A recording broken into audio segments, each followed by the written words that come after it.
สบายดีสบายดีเมื่อนี้เข้ารายการทางวิทยุ88.0รายการตาข้าวสาวสิก่อนมากับจัดโต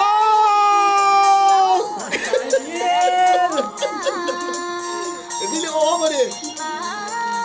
ถ่ายทอดสดบ่ได้ก็เลย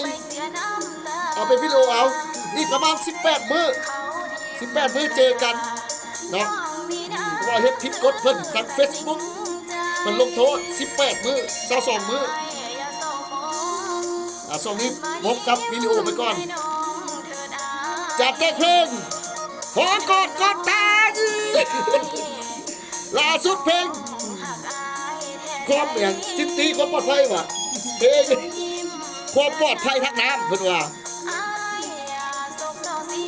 มาฟังเพลงนำกันพี่น้องเด้อครับเพลงนำกันเด้อ1 ชั่วโมงและการทำข้าวสาวกสิกรส้มแล้วบอกพี่ไงเจ็บแห้งบ่อ้ายเจ็บแห้งบ่อ้ายเพลงที่2หน้ากายเดินงาม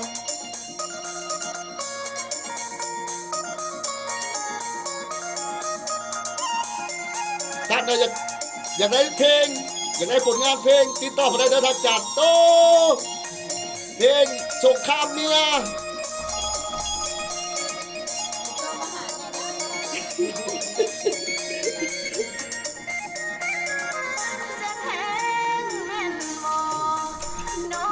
เก็บเพลงบ่อ้าย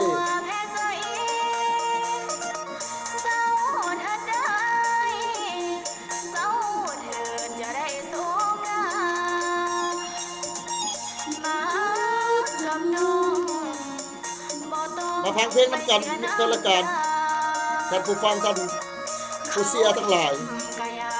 รายการตาข้าวสาวกสิกรคือวิทยุเมื่อหน้ากายเฮาเด้อ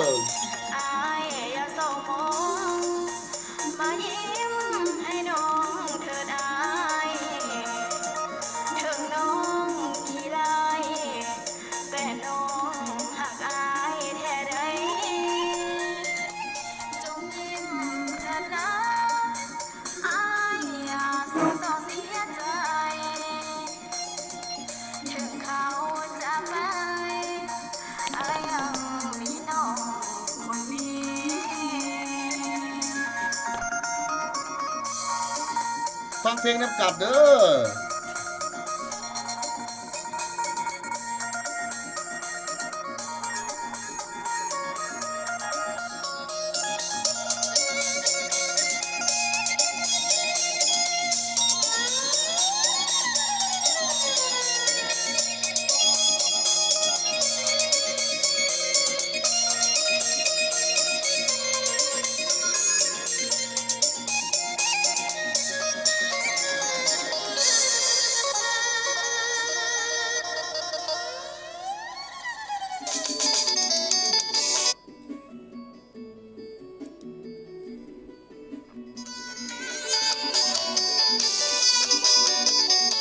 หน้ากายเด่นงาม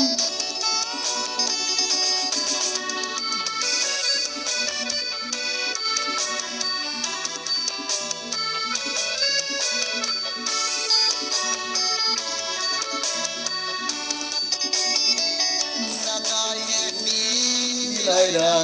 อยู่ตั้งอยู่กลางว่างเก็บฝังยับเดินสวยดินงามตาของสายน้ำเดินค่ำคืนอ่างเก็บกายยาผู้อาตั้งสูงเพียงฟ้าดังที่ว่าสร้างมาหรือผมเพียงครั้งเดียวจะต้องจากลาสร้างคำแผ่วพัดพาจากไปเสียแล้วคราวนี้หวังจะสร้างสาหน้ากายให้หุ่นเดือนสี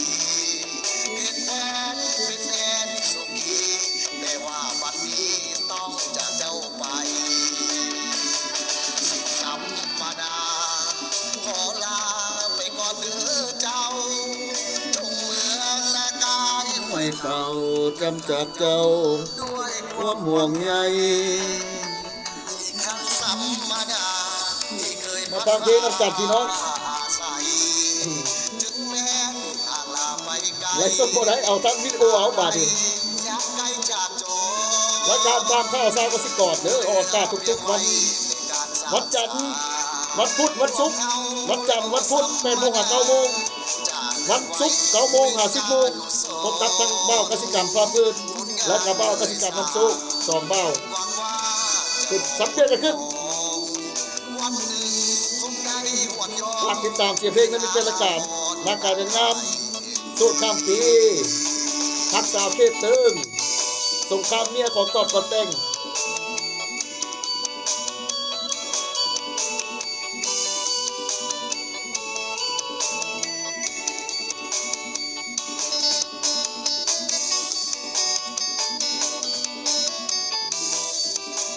เวลายัง6 นาทีบาทดิยัง6 นาที6 นาทีสัมมาดาขอลา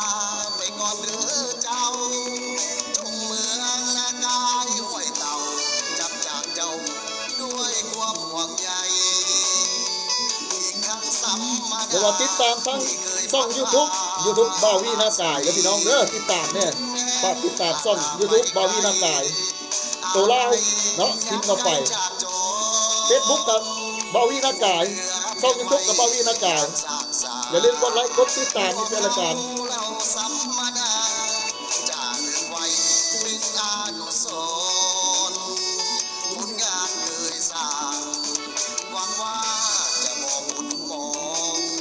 วันหนึ่งคงได้หวนย้อนคืนหาอาวรณ์นากายลองเพลงฝากให้สำนีก่อนนี่เป็นรายการ